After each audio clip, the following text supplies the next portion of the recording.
Assalamualaikum warahmatullahi wabarakatuh. Kami dari kelompok 7 Mikrobiologi TKC yang beranggotakan saya sendiri, Julianti Tambunan dengan NIM 1212393. Saya Safina Najana Setion dengan NIM 121230094. Saya Adnan Sabita dengan NIM 121230096. Kenalkan, nama saya Rahajeng Krismagani Laksono dengan NIM 121230105. Perkenalkan, nama saya Najla Fadila Mastufina dengan NIM 121230160. Akan mempraktikkan praktikum kinetika reaksi enzim papain dari buah pepaya dengan substrat putih telur.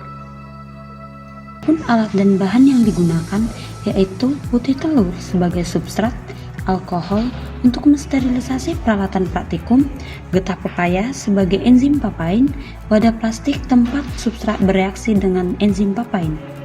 Adapun langkah-langkah kerja yang dilakukan yaitu 1. Proses pengambilan getah pepaya pada pukul 2 sampai 4 pagi. Tujuan dilakukan pengambilan getah pepaya pada pukul tersebut adalah untuk mendapatkan kandungan enzim papain yang optimal. Kemudian dilakukan proses sterilisasi peralatan praktikum untuk menghindari kontaminasi dari kotoran.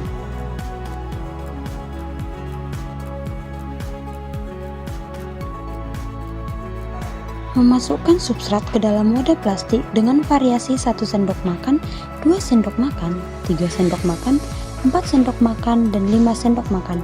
1 sendok makan setara dengan 15 ml.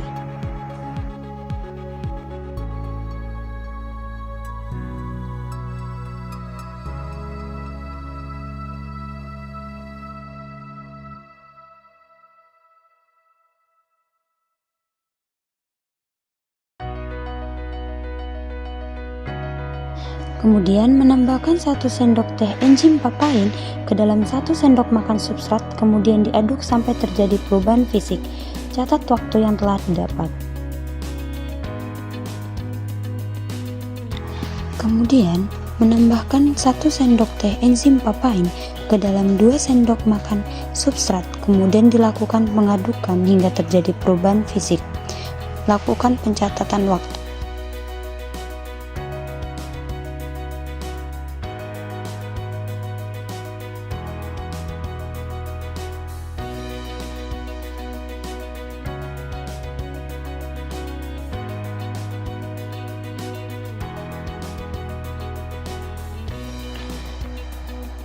Lakukan percobaan ini ke 3 variasi substrat lainnya, yaitu 3 sendok makan, 4 sendok makan, dan 5 sendok makan.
Catatlah setiap data waktu yang telah didapat untuk dilakukan pengolahan data menggunakan Excel.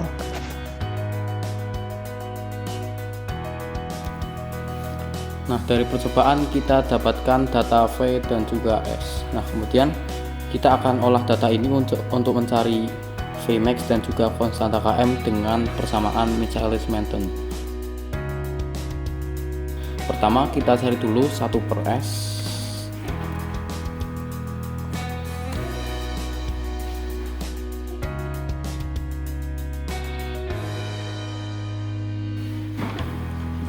Dan juga 1/V.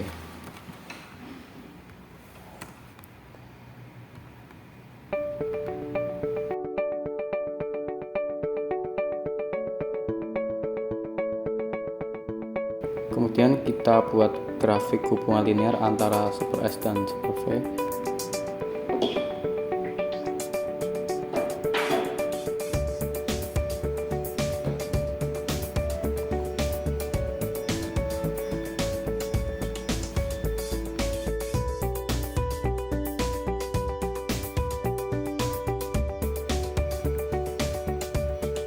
Nah, kita dapatkan intercept dan juga slope-nya.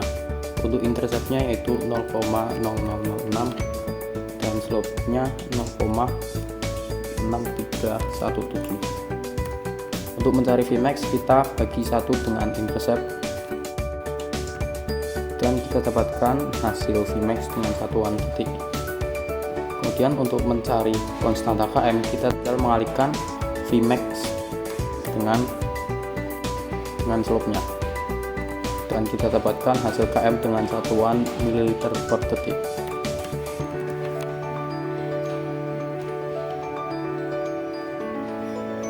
Di sini saya akan membahas tentang grafik yang telah kami dapat dari percobaan yang telah kami lakukan. Di layar ini kita memiliki grafik Lineweaver-Burk yang merupakan transformasi linear dari persamaan Michaelis-Menten. Grafik ini sering digunakan dalam studi kinetika enzim untuk menentukan nilai konstanta afinitas atau yang kita kenal sebagai Km dan kecepatan maksimum enzim atau Vmax. Persamaan garis linear pada grafik ini memiliki bentuk Y sama dengan 0,6317x ditambah 0,0006 dengan Y-intercept sebesar 0,0006 dan slope atau kemiringan sebesar 0,6317. Dari persamaan ini, kita dapat menghitung Km dan juga Vmax enzim papain. Untuk mendapatkan Vmax, kita dapat mengambil kebalikan dari Y-intercept atau konstanta pada sumbu Y. Hasil perhitungan ini memberikan kita nilai Vmax sama dengan 1666,5667 satuan tertentu. Sedangkan nilai Km bisa dihitung dari rumus slope yaitu Km sama dengan slope dikali Vmax. Dan juga dari perhitungan ini kita mendapatkan nilai Km sebesar 1022,8333. Km ini mengindikasikan konsentrasi substrat yang dibutuhkan untuk mencapai setengah dari Vmax.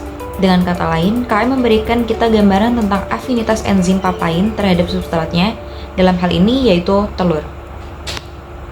Nilai Km yang tinggi seperti yang kita lihat di sini menunjukkan bahwa enzim papain memiliki afinitas yang lebih rendah terhadap substrat telur. Artinya dibutuhkan konsentrasi yang lebih tinggi untuk mencapai setengah dari kecepatan maksimum.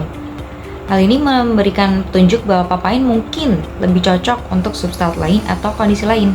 Jadi, dalam konteks eksperimen yang kita lakukan, data ini menunjukkan bahwa meskipun papain bisa bereaksi dengan substrat telur, afinitasnya tidak terlalu kuat.